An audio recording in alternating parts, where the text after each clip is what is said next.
ये जुल्फ अगर खुल के बिखर जाए तो अच्छा।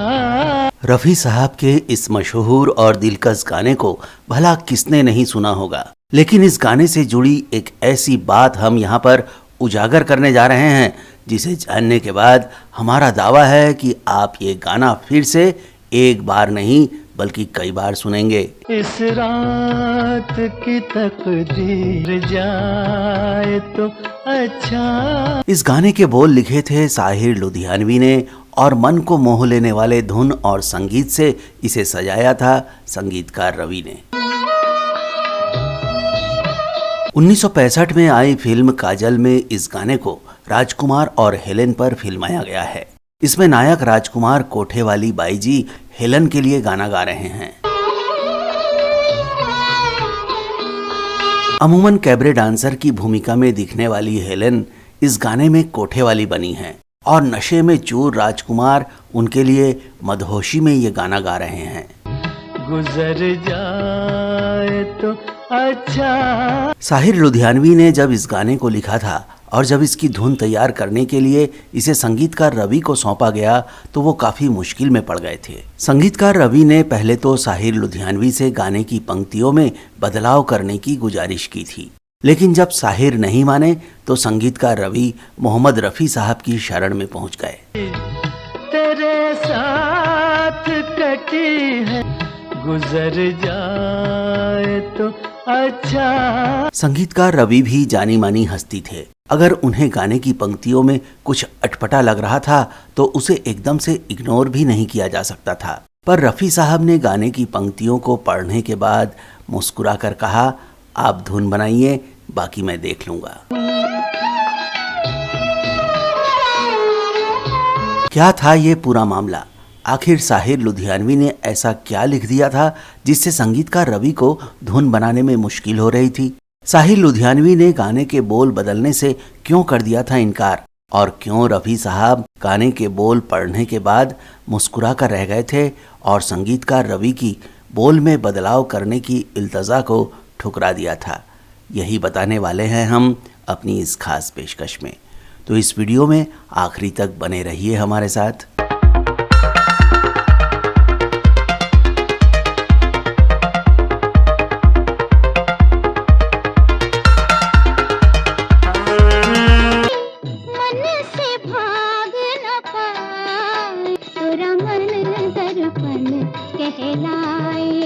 मशहूर लेखक गुलशन नंदा ने एक उपन्यास लिखा था माधवी। ये उपन्यास इतना लोकप्रिय हुआ कि इसकी बिक्री से गुलशन नंदा रातों रात अमीर हो गए थे। हर तीसरा युवा पाठ्य पुस्तक के बीच नावल रखकर पढ़ता था ताकि घर वाले देख न ले। ये दिक्कत लड़कियों को ज्यादा आती थी क्योंकि उन दिनों जवां लड़कियों के लिए रोमांस की कहानियां वर्जित थीं और गुलशन नंदा की कहानियों में रोमांस तो होता ही था। ये बात उस जमाने के माता पिता बखूबी जानते थे। 1965 में पन्नालाल माहेश्वरी ने इस उपन्यास पर फिल्म बनाने का निर्णय लिया। फिल्म के निर्देशन की जिम्मेदारी उन्होंने राम माहेश्वरी को दी। उपन्यास को फिल्मी कहानी में बदलना और उसके लिए संवाद लिखने का काम किया था फड़ी मजूमदार और केदार शर्मा ने। जिंदगी एक व्यापार है और प्यार उसमें चलने वाला सिक्का। फिल्म में मीना कुमारी, धर्मेंद्र, राजकुमार, पद्मिनी, हेलन, दुर्गा खोटे, टुनटुन, महमूद और मुमताज की मुख्य भूमिकाएं थीं। फिल्म दर्शकों को इतनी पसंद आई कि बॉक्स ऑफिस पर इसने धूम मचा दी थी। भाग्य के भरोसे बैठे रहने से भाग्य को सुधारा तो नहीं जा सकता। आज का जो पुरुषार्थ है वही तो कल का भाग्य है। ये एक महिला प्रधान फिल्म थी। इसमें कुल 12 गाने हैं जिसे मोहम्मद रफ़ी, आशा भोसले और महेंद्र कपूर ने गाए हैं। 2 गाने मोहम्मद रफ़ी के एकल हैं और 2 गाने महेंद्र कपूर के एकल हैं। रफ़ी साहब के गाए दोनों गानों ने खूब वाहवाही बटोरी तो महेंद्र कपूर का एक गाना भी लोगों को खूब पसंद आया। छू लेने दो नाजुक होठों के जुल्फ अगर खुल के आपके पास पिघल जाए। 2 गाने आशा भोसले और मोहम्मद रफ़ी के युगल हैं। एक गाना महेंद्र कपूर और आशा भोसले का युगल है। और पिला दो भंग में आया देख के ऐसा, अगर मुझे न मिली तुम तो मैं ये समझूंगी। बाकी के 5 गाने आशा भोसले के एकल हैं। तोरा मन दर्पण कहलाए गाने को लोग काफी समय तक ये समझते रहे कि इसे लता मंगेशकर जी ने गाया है, जबकि इसे तो आशा भोसले जी ने ही गाया था। मन से भाग न पाए, तोरा मन दर्पण कहलाए। मेरे भैया मेरे चंदा मेरे अनमोल रतन, छम छम घुंघरू बोले। जैसा कि हम आपको बता चुके हैं कि इन सारे नगमों को लिखा था साहिर लुधियानवी जी ने।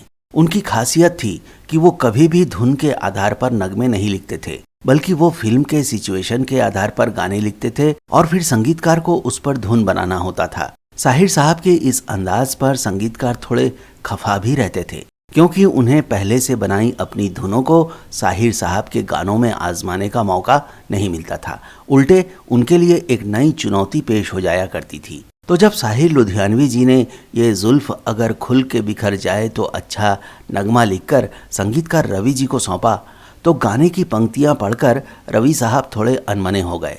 दरअसल रवि जी को लग रहा था कि नगमे के मुखड़े में और अंतरों को भी साहिर जी ने कई बार सिर्फ अच्छा शब्द पर खत्म किया है। रवि जी को लगा कि वो इस पर धुन बना भी दें तो शायद गायक को बड़ी दिक्कत हो सकती है। वो चाहते थे कि अच्छा शब्द के बाद हो लगा दिया जाए, मतलब ये जुल्फ अगर खुल के बिखर जाए तो अच्छा की जगह ये जुल्फ अगर खुल के बिखर जाए तो अच्छा हो, ऐसा कर दिया जाए।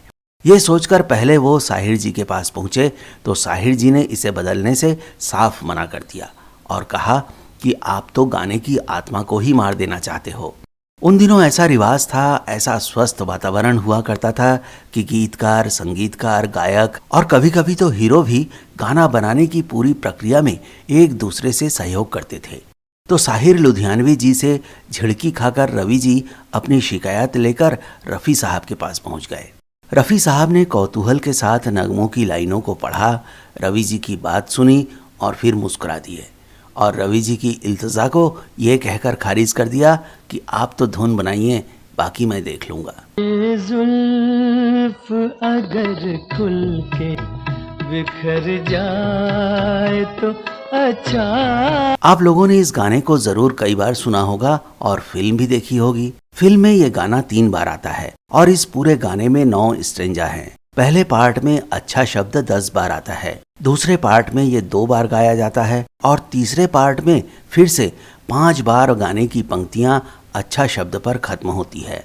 मतलब कुल मिलाकर इस गाने में अच्छा शब्द का इस्तेमाल 17 बार हुआ है और हर बार इसी अच्छा शब्द पर गाने की लाइनें खत्म होती हैं। इस रात की तकदीर जाए तो अच्छा। ये 17 बार एक ही लफ्ज अच्छा पर गाने की पंक्ति का खत्म होना ही संगीतकार रवि जी की चिंता और परेशानी का कारण था। लेकिन जब मोहम्मद रफ़ी साहब ने रिहर्सल के बाद गाने का फाइनल टेक दिया तो संगीतकार रवि जी की आंखें खुशी से चमक उठी। उन्हें यकीन हो गया कि जो कमाल रफ़ी साहब ने कर दिखाया है वो कोई और कभी नहीं कर सकता। रफ़ी साहब ने इस गाने में 17 बार आए लफ्ज अच्छा को अलग अलग ढंग से गाया है।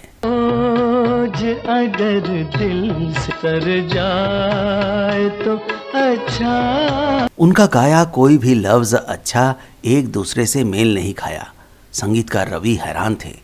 रफ़ी साहब ने गाने की पंक्ति पर खत्म होने वाले लफ्ज अच्छा को 17 तरीकों से गाया था और वो भी संगीत की धुन के साथ तारतम्य बिठाकर। महफिल में तेरी यूं ही रहे जर जाए तो अच्छा। है ना कमाल की बात। अगर आपने भी अब तक गौर नहीं किया है तो हमें यकीन है कि गाने के पीछे की इस कहानी को जानने के बाद आप इसे जरूर एक बार नहीं कई बार फिर से सुनेंगे, है ना। अब अपनी जगह अपनी खबर जाए तो अच्छा। रफ़ी साहब के गाए इस शाहकार के साथ ये फिल्म सुपर डुपर हिट रही। मीना कुमारी को सर्वश्रेष्ठ अभिनेत्री और पद्मिनी को सर्वश्रेष्ठ सहायक अभिनेत्री का फिल्म फेयर पुरस्कार मिला था। राजकुमार, मोहम्मद रफ़ी और गुलशन नंदा भी सर्वश्रेष्ठ अभिनेता, सर्वश्रेष्ठ पार्श्व गायक और सर्वश्रेष्ठ कहानी लेखन के लिए भी नामित हुए थे। फिल्म को तेलुगु में भी माँ इंती देवता के नाम से बनाया गया था, लेकिन इस गाने में रफ़ी साहब के इस करिश्मे की कहानी ज़्यादा लोगों तक नहीं पहुंच सकी। हो जुदाई कोई मर जाए तो अच्छा। तो दोस्तों, इस पेशकश में इतना ही। उम्मीद है आपको ये पसंद आई होगी। हम फिर हाजिर होंगे आपके लिए रफ़ी साहब से जुड़ी ऐसी ही हैरान करने वाली मज़ेदार कहानियों और किस्सों के साथ। नमस्कार दोस्तों।